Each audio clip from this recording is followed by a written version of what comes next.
Besorot Tovot Rabotai, 24 Tevet aujourd'hui. Iloula de Admor Azaken, premier rabbin dans la chaîne de Chabad, Rabbi Shneor Zalman de Liadi, qui est décédé exactement il y a 206 ans en arrière, 1812. Et il nous apprend un message extraordinaire. Quand il a été attrapé, il était en prison à l'époque de communisme, comme ça on dit en français, en Russie. Et ils ont mis un pistolet devant lui qui était chargé. Et pas seulement il n'avait pas peur du tout, hein, ça ne l'a même pas gêné.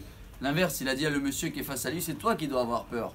Moi j'ai deux mondes, moi ici en haut, peu importe je suis là ou en haut. Et en plus, ça c'est un bâton ça. C'est pas toi qui es derrière le pistolet. C'est Hachem. Si Hachem il décide que c'est pas le moment, c'est pas le moment. Et ce message-là, c'est le message qu'on doit vivre dans la paracha. Hier on avait dit qu'on va parler sur le bâton aujourd'hui. Ce bâton de Moshe. Est-ce que quelqu'un de nous peut penser aujourd'hui que tout ce qui s'est passé en Égypte, c'est grâce au bâton de Moshe? C'est le bâton qu'il avait des forces magiques?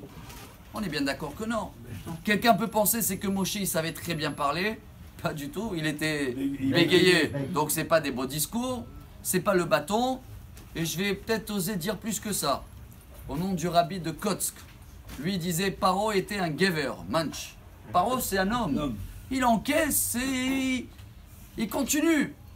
Et je pense dire qu'on se ressent plus à Pharaon qu'à Moshe Aaron. Moshe Aaron c'est top niveau, on est loin. De Pharaon, on est plus proche quoi. On encaisse et on avance et on essaye de trouver Dieu partout. Et bien le message d'aujourd'hui, c'est de savoir que chaque fois où il y a un petit coup, un bâton dans notre vie, il y a quelqu'un derrière le bâton. Ce quelqu'un-là n'est pas un être humain, c'est Hachem lui-même.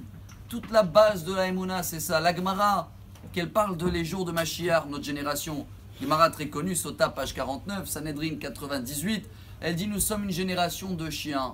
Pnei Ador qui pnei Akelev. C'est pourquoi? Parce que le chien, tu prends le bâton, tu le frappes, tu jettes le bâton, il va mordre le bâton. Il ne voit pas qui est derrière le bâton. Imaginez-vous qu'on arrive à comprendre ce message aujourd'hui et de savoir qu'en général, quand tu as besoin d'une petite somme d'argent, tu es moins inquiet, tu vas la trouver. Quand tu as besoin d'une grosse somme d'argent, alors là, tu sais qu'il n'y a que lui qui peut t'aider.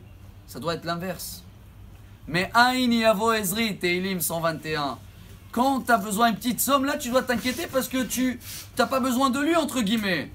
Quand c'est une grosse somme, là, tu sais qu'il n'y a que lui qui peut t'aider. Si on arrive à comprendre que même dans les petites sommes, dans les petits bâtons, dans tout ce qui se passe dans notre vie, il y a Hachem qui est derrière le bâton, et ben on s'inquiète de rien et on a une ligne droite dans notre vie comme un bâton et pas un serpent comme Pharaon. Bonne journée à tous.